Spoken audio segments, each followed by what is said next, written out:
You're listening to The Lyndia Grant Show. Think on these things with Lyndia Grant. Well, good evening, Radio 1 listeners. Thank you for tuning in to The Lyndia Grant Show. It is Friday, May 15th, and we're coming up on our anniversary next month. We make 16 years of being on Spirit 1340 WYCB.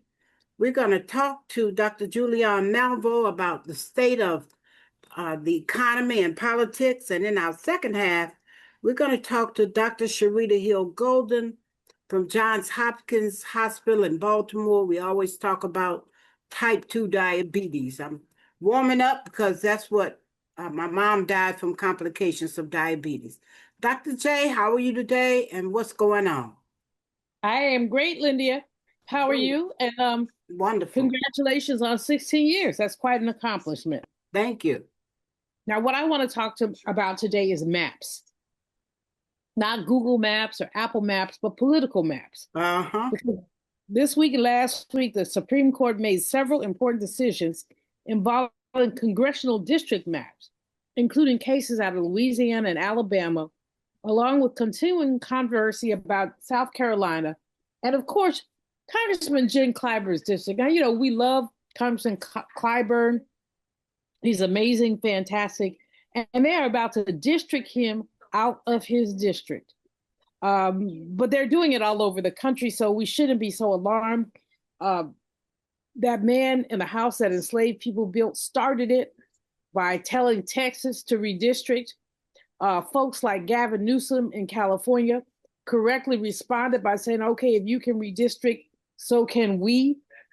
But it's getting to be a little bit horrible. We thought that Democrats would be able to take the House, but we don't know. And the issue is that maps decide power and power decides money. So the Alabama, Louisiana cases matter because there's something, have you ever heard of it, Lyndia, called packing and cracking? No. Okay, this is a way that people take political power from Black people. Either packing means you put all the Black people in one district. So even if you're in a place like Louisiana, where Black people are a third of the population, you get one district. So underrepresented, packing. Cracking is what's happened in Memphis, where you take an area that is heavily Black and you crack the district up. So Nashville is a heavily Black area. Now they've cracked it into putting Black voters into 3 separate districts. So you've cracked it to the point that you're reducing influence. And so it's either packing or cracking. And quite frankly, ironically, it ain't fair. But what it is a way to diminish our political power. When people are packed too tightly, their influence is contained. You got one congressperson. When you're cracking, you're dispersing.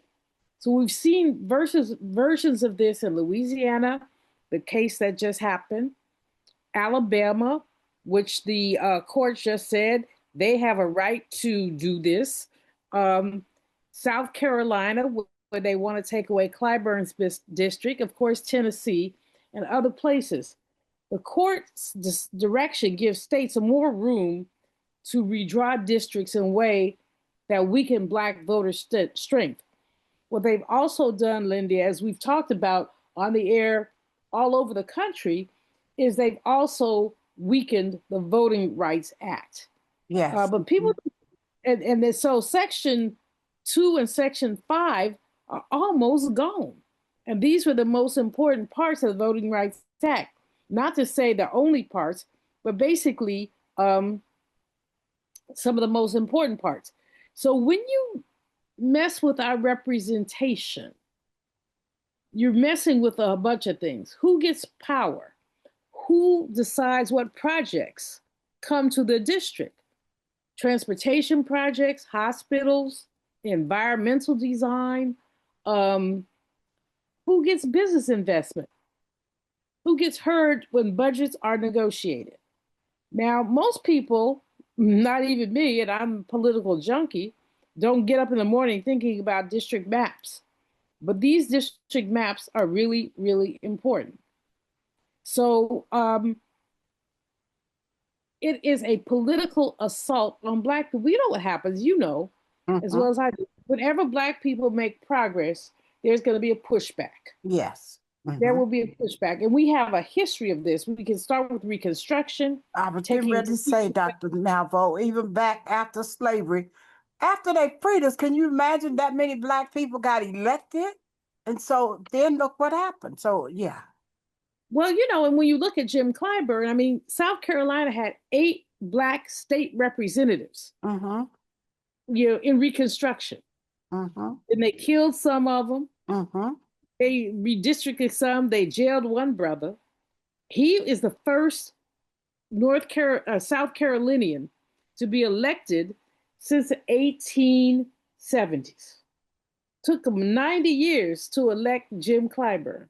And now they're trying to take his seat away. So we go from Reconstruction to Jim Crow to all kind of voter suppression. You and I have talked about my roots in the South. My auntie used to go there to try to vote. They had jelly beans in a jar. You had to figure out how many jelly beans there were. And if you couldn't figure it out, you couldn't vote. She finally got some little man. She was cute, so she winked and blinked. Finally got some little man to tell her how many jelly beans there were in there.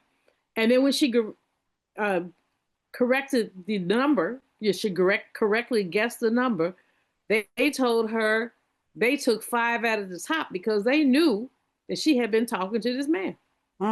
So she still couldn't vote. I mean, wow. This kind of thing. But and anyway, then leading up to what you just said, then was the Barack Obama taking over the White House. That's the next that made them insane thing. That's what's going on. They made it insane. So we've got, Reconstruction, we got Jim Crow, we got voter suppression, and now we've got these fights over maps and representation. We've been down this path before, but it's really important for us to pay attention. And for our listeners, it's important. This is focused on the South, of course. So you have relatives in the South, remind them to vote. Cleo Fields, who was on my radio show last week, said to me, tell people to vote anyway. The ballots are going to be messed up. Vote anyway and vote down the ticket. Because it's not just the congressional seats.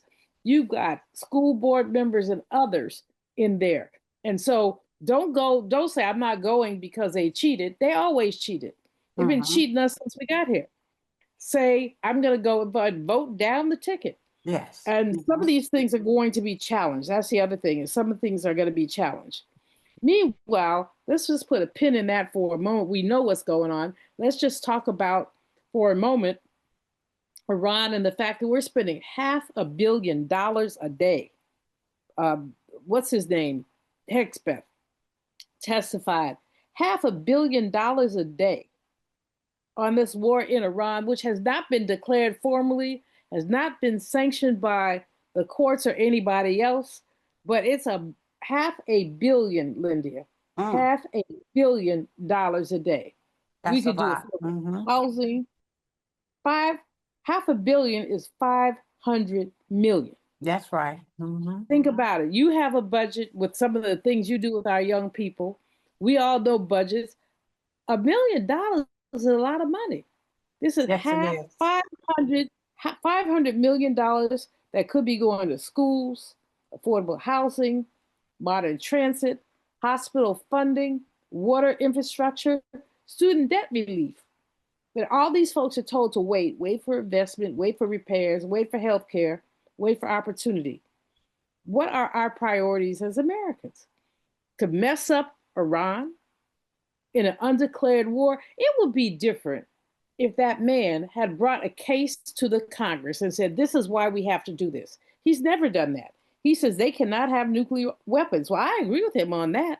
But why not go through a formal process? Why not just, instead, he just I can't even say what he does because he doesn't have a thought process.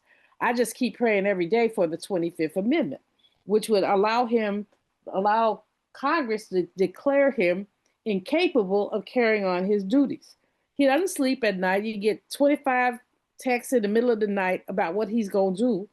how does this make us look internationally?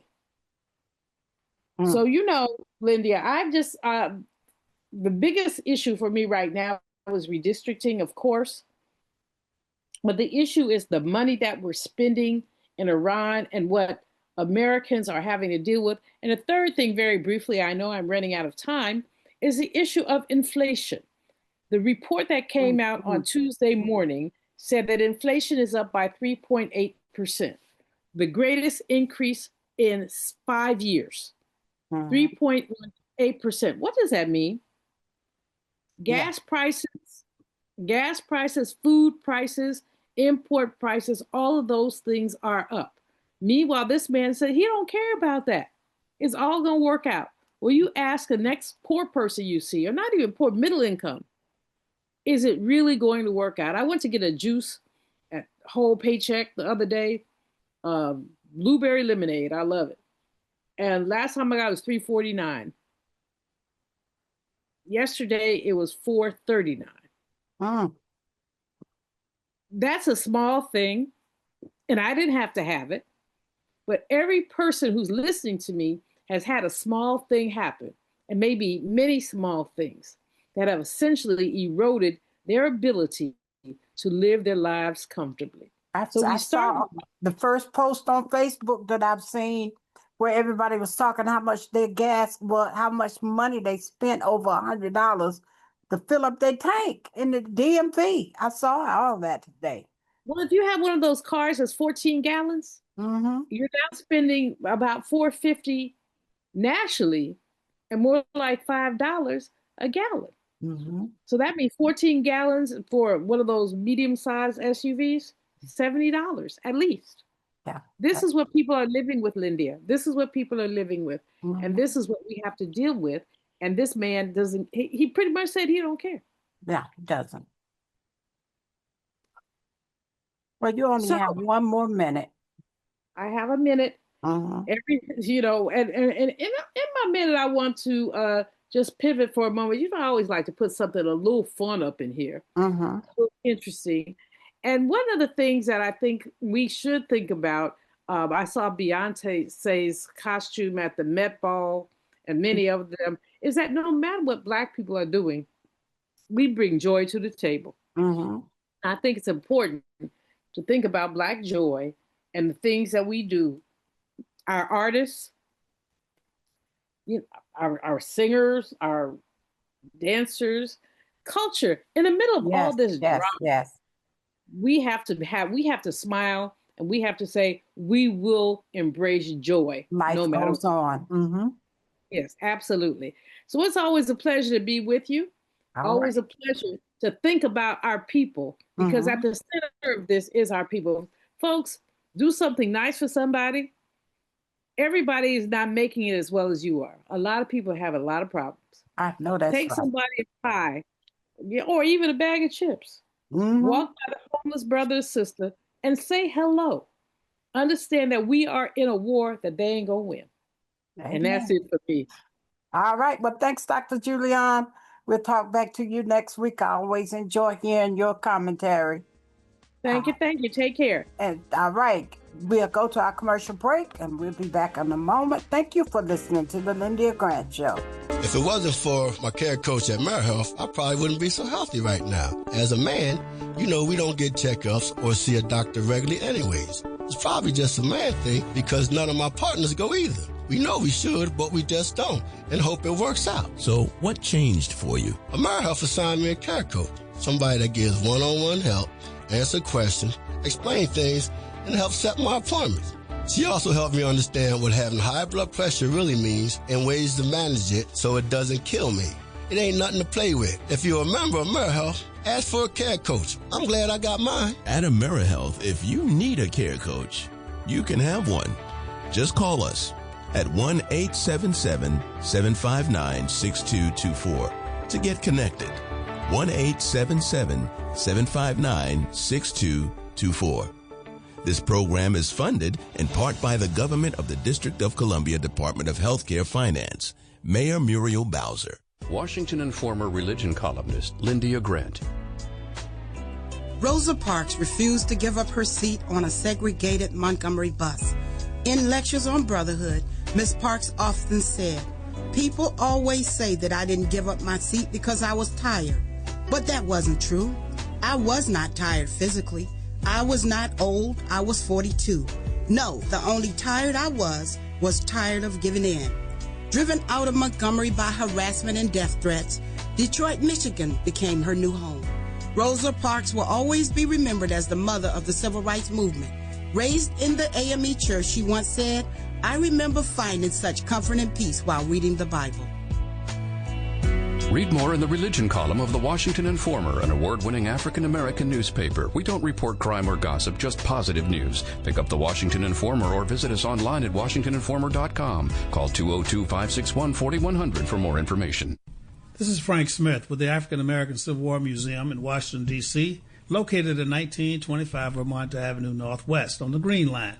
Did you know that a recent study found that children who visit museums do better in school and in life than children who do not? So parents, teachers, and preachers, let's get moving. I promise you, if you bring your children to the African American Civil War Museum, they will be inspired by the images that they see. They will be impressed by our living history reenactors who are always available, and they will be involved in our scavenger hunt that takes them throughout our exhibit.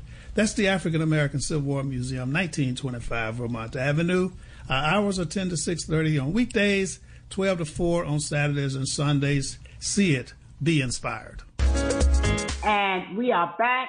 Now let's talk to Dr. Sherita Hill Golden. She is the Vice President and Chief Diversity Officer for Johns Hopkins Medicine. She's the Professor of Medicine.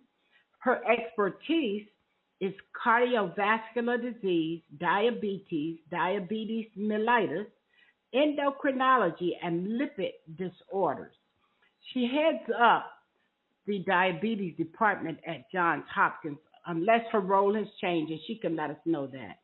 I just want to say hello and welcome to today's show. Dr. Sherita, I'm so glad to have you on as our guest today. Welcome. Well, thank you again for having me. And since I took on the role of Chief Diversity Officer, I used to head up the inpatient diabetes management program at Johns Hopkins. And while I don't do that anymore, I still am very committed to making sure that we achieve equitable outcomes for patients with diabetes. So diabetes is still one of my areas of passion. And so that's probably why I could get to you now, because when you were heading up the department, you just couldn't get me in there. Yeah, I kept trying. Right. Well, I know that you are still doing great things with this. So what I want to do is talk to you, and I want people to hear from you most. Talk to us about what you're doing over there, Dr. Golden. Tell the listeners how things are in regards to type 2 diabetes after COVID. Is there a difference between what was going on before and after is one of my questions. Right. So, there have been some very, interesting studies that showed that for people who had diabetes and got COVID, particularly before we had vaccines for COVID, that they had, a much worse outcome from COVID, and that, their high blood sugars got even higher when they were infected with COVID. I think now that we have the benefit of COVID vaccines and booster shots, and, we have medications for COVID like Paxlovid, that people with diabetes are now faring much better when they get COVID. Okay. But there were also some studies to suggest that people who had COVID who didn't have diabetes, that some of them actually developed diabetes over time. So, I think that we are still so close to when the pandemic started that it's going to take us some time to see the longer term effects on whether people have a higher risk of diabetes and what the impact is on those who already had diabetes when they got COVID. And then just in the general population, have you noticed where it's more or less people with diabetes, or is it the number continuing to rise? So the numbers are continuing to rise in certain populations. So rates of diabetes continue to rise in the Black community, in the Latino community, also in our American Indian and Alaska Native community, and also in certain Asian communities. So really in many of our non-white communities, diabetes rates continue to be higher than they are in white individuals. And also another group where diabetes rates are higher are in those who, who've received less education, so less than a high school education or less than a college education. But that's probably not because of, a difference in intellect, but it's just that, if people could only complete a high school education, it may have implied that they were in an environment that that also had other risk factors for diabetes, like food insecurity or housing insecurity. And so that's what I was going to talk about, because you and I talked when you were on the show the last time about why and how African Americans, you talked about grand rounds and how you all talked about African Americans have a worst case a lot of times because of our unusual diet of soul food, although quite a few people have cut back on it, but it's still part of our heritage. And so diet and lack of exercise, because when I hear you talk about education, I can say that me and my sisters all had master's degrees, but my mother had diabetes and died from complications, both her legs amputated, all of stuff. But we still didn't know. So I think education is a key, but I think having education about diabetes is also a major issue. No, it is, and it's very important. And there are the generations before us, and they didn't talk about chronic diseases openly. It was almost like it was taboo, but now we do. Like when if somebody in the family has diabetes or has died from complications of diabetes, it's important to let the next generation know so that they can be screened early. Because that way you can pick it up and it doesn't go undiagnosed for years, and lead to complications. But I will also say about the diet and the exercise. So, a couple of things. I think we've learned to make soul food healthier, so we can still have our soul food. It's just how we fix it. But one thing I want to point out is, I think there's always been a tendency to almost blame individuals. Well, if people would just eat better or exercise, then the rates of diabetes would go down. But we also have to acknowledge that a lot of times there are structural contributors that are influencing behavior. So, for example, if you live in a neighborhood that doesn't have a grocery store with easy access to healthy food, but, calorie dense, high-fat fast food is easily available, and you have, a restricted income, it's going to be easier to get those foods, which are, of course, going to lead to a higher risk of diabetes. And similarly, if you live in an area where there aren't open spaces and parks, for exercise, or community centers with a track so that there's safe places to exercise, then it's going to be really difficult for individuals to get the exercise in. So we have to make sure that we overcome the structural barriers in the environment that, lead to people maybe engaging in behaviors that they otherwise might not if they actually were in an environment where they can make healthier choices. So I think we have to think about both things. And I want to know if you have any thoughts about all the millions of African Americans in particular, since that's who my audience is mostly. How can we make them understand? Because the reason I'm asking about the importance of them knowing that they can bring their A1C down from changing diet and exercise, most of them don't know. And so how can do you have any ideas about ways we can help spread that word? Well, I think it's important, conversations like this one, like we're having, I think it's important if diabetes runs in your family to, start getting screened for diabetes early. And that can be very simple. When you go for your annual physical, your doctor will typically check blood work. They can check the hemoglobin A1C. Because if you're found to have pre-diabetes, then you can actually, at that point, you want to initiate plans to increase your exercise to lose weight. And, we're talking about just 10 pounds of weight loss can make a big difference in improving blood sugar. making those changes to your diet. A lot of the changes to our diet need to be changes in portion sizes. So reducing the portions we're eating, having half that plate be fresh fruits and vegetables, and then a fistful of meat and a fistful of starch. And then also avoiding the sugary beverages like the sodas and the fruit juice. Fruit juice can be healthy, but it also has a lot of sugar. Mm-hmm. So just, the 100% fruit juices even still have sugar.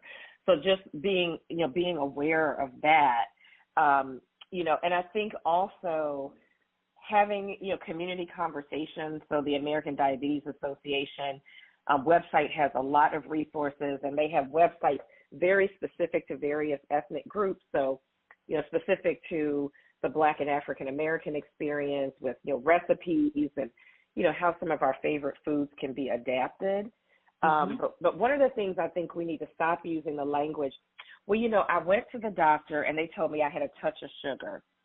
So my joke is sugar never touched anybody. Either you have diabetes or you don't. And so if somebody says, I got a touch of sugar, you need to ask, well, what did the doctor tell you exactly? Is it pre-diabetes? Is it diabetes? Because both of those need to be taken seriously. That's right. And, and so that's the thing. And unlike, some diseases like cause pain or, various like forms of dysfunction. Like if you have a stroke, you're going to obviously know you're having a stroke because you may be weak on one side, your speech may be slurred. But, a lot of diseases like diabetes, high blood pressure, they don't cause any like physical symptoms until they have led to complications years later. So like they can be silent for a number of years. And that's the reason that you don't want to avoid the doctor. Like people will say, oh, I'm avoiding the doctor because I'm afraid of what I might find out. You actually want to find out early because that's the period where we can intervene and prevent the complications from happening. Because no matter how educated you are, if it runs in your family, that genetic history is going to influence your risk. So it's better to find out about that sooner rather than later and start to intervene.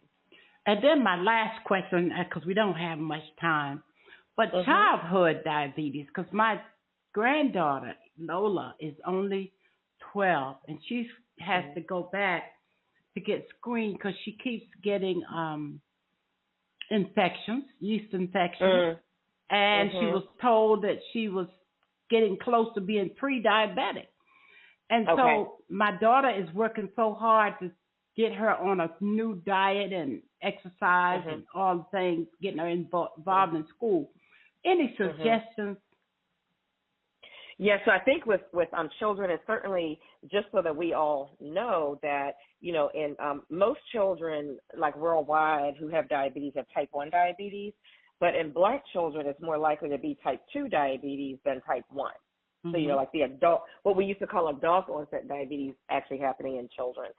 So, I think it's important for children to actually stay active in sports activities. Like organized sports is a really good way to get regular physical activity because in our school systems, they don't always have physical education every day. Like I had phys ed every day for an hour in addition to recess. So then, it's incumbent upon us as parents to make sure that they're getting like regular, that they're getting exercise, like through organized sports, dance, things like that. And then, helping them to learn how to make healthy diet choices early. Because the great thing about young people is if they start those habits early, then they'll be able to maintain them into adulthood because it'll be second nature to them. All right. Thank you for being our guest today. Dr. Sherita Hill Golden from Johns Hopkins University, I think. Yeah, you can say like Johns Hopkins Medicine. Okay, Johns Hopkins Medicine. Thank you so much, and we'll talk to you the next time. Okay, take care. Thank you for listening to the Lyndia Grant Show. We hope that you have enjoyed hearing our show today, talking about type 1 diabetes. And we hope that you enjoyed hearing Dr. Julianne Malvo. Next week, join us at the All Nations Baptist Church every Sunday morning. We hope that you could be there for us. We're located at 2 Rhode Island Avenue North, East Washington, D.C. Our pastor is the Reverend Dr. James Coleman. let me close by saying words, thoughts, and deeds have a boomerang effect. So be careful what you send out. We do become what we think about. And scripture says, my people perish for the lack of knowledge. So think on these things. From the Lyndia Grant Show, I'm your host, Lyndia Grant. Until next week, good day. Thank you for listening to the Lyndia Grant Show. Think on these things with your host, Lyndia Grant.